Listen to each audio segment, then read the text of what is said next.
मी कधी अंदाज लावलाय आणि ते खोटा ठरलाय असं कधीच होणार नाही. तर स्वागत आहे तुमचं आपल्या नवीन ब्लॉगमध्ये. सकाळ सकाळ दिलो की धडकन घेऊन येणं मारुतीचं दर्शन करायला गेलतो. मारुतीचं दर्शन केलं. म्हणलं आता घरी काही काम नाही, आज ट्रॅक्टरला पण कालच्या धरून दुपारपासून काही काम नव्हतं. म्हणलं आता चला साईटवर, कारण की घरी जर थांबलो म्हणलं मला 100% घरचे कांद्याला फाट्या पाडलेले वावर वाढायला होते. त्याच्यामुळे म्हणलं आपलं साईटवर गेलं ना निवांतमध्ये टेन्शन नाही काही. मग काय घेतला डबा ना हातोडीन गेलो साईटवर. आणि आपल्याला आता माहितच होतं साईटवर जायच्या आधी आपण साईटवर जातो ना आपल्याला ट्रॅक्टरला कामी विषय येत नाही तिथं. आता मला आधीच अंदाज लावला होता मी, पण म्हणलं चला आता आलं तर पाहू. मग काय गेलो साईटवर इथं थोडं भरायचं होतं लेंटर लावला, भरून बिरून घेतला. नंतर इकडचं ठोकून बिकून घेतला, पण मला लईच फोन यायला लागले म्हणले यार यावंच लहान तुला. म्हणलं चला आता उद्या आणि परवा दिवशी परत पोळा आहे उद्या परवा दिवशी. मग काय ट्रॅक्टर काढता यायचं नाही आमुशाला आणि त्याला. मग काय घेतली दिलो की धडकन आणि आलो दिलो की धडकन पिनीत माग.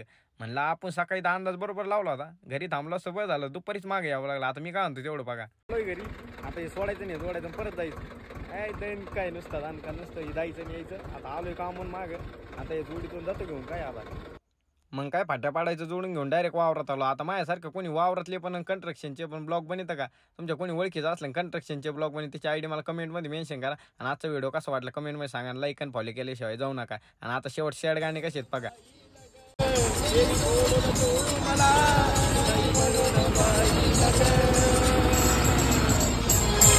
तुझ्या सोबत